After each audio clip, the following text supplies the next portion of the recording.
Kebakaran yang melanda kawasan Kapuk Muara, Penjaringan, Jakarta Utara pada 30 Juli 2023 lalu berawal dari salah satu rumah warga di samping Masjid Nurul Huda RT 001 RW 003. Api semakin cepat merambat ke bangunan lainnya karena kebakaran terjadi di kawasan padat penduduk yang kebanyakan terbuat dari bahan yang mudah terbakar.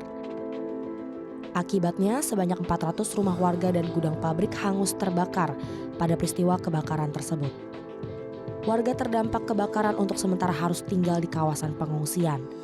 Lebih dari 1.000 jiwa terpaksa tinggal di tenda pengungsian dan beberapa di antaranya berada di rumah sanak saudara. Di posko pengungsian yang telah disiapkan oleh BPBD dan Dinas Sosial, terdapat 200 kepala keluarga yang tinggal di tenda pengungsian dan terdiri dari 153 balita, 47 anak-anak, dan 750 dewasa. Untuk informasi sementara beritanya itu awalnya dari gang masjid, dari rumah warga. Terus untuk pemadamannya sih ada 20 unit mobil pemadam membantu mematikan apinya. Namun ada beberapa pabrik ya bersama gudang itu yang menyimpan alat-alat seperti kampor, triplek itu yang bikin agak lama api padam. Yang paling utama untuk pengungsi ada beberapa tenda dari BPBD Provinsi DKI Jakarta, tenda dari Dinas Sosial, dari PMI, dari Tagana, juga bantuan-bantuan berupa selimut, bantuan alas tidur atau tikar, juga makanan minuman dari Dinas Sosial. Kita sih ada SOP-nya ya Mbak. Pertama kita 3 hari, nanti kita lihat situasinya bagaimana, mungkin nanti bisa diperpanjang. Selain bantuan dari pemerintah Kota Jakarta Utara dan BPBD, berbagai pihak juga turut membantu meringankan beban pengungsi.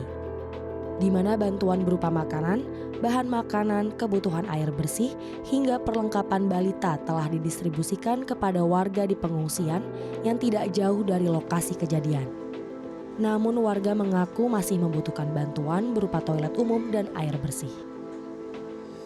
Awal kejadian, saya emang baru buka usaha ya Mbak, kayak kecil-kecilan, jajan anak-anak. Suami juga baru bangun tidur, mau ngopi, terus dikira dia itu kayak hujan di atas kamar mandi saya. Ternyata pas dilihat itu udah percikan api, udah abul, asap hitam udah ngebul. Terus saya pikir ya udah anak-anak saya pada tidur, saya ngebangunin anak-anak. Saya bawa anak-anak ke tempat yang lebih aman sama nenek tetangga saya, dia seorang diri, anak-anaknya juga pada nggak ada, ya saya bantu nenek itu seorang diri.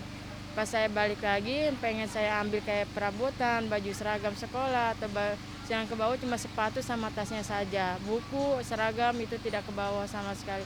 Sama baju buat sehari-hari pun tidak ke bawah, yang dipakai cuma baju yang dipakai di badan, sendal anak pun nggak ke bawah sama sekali. Yang udah didapat dari sini semua yang kena korban bencana kebakaran ini cuma makanan dan minuman tidak pernah putus. Yang di sini yang dibutuhkan kayak kamar mandi umum, air untuk mandi, untuk buang air besar atau buang air kecil.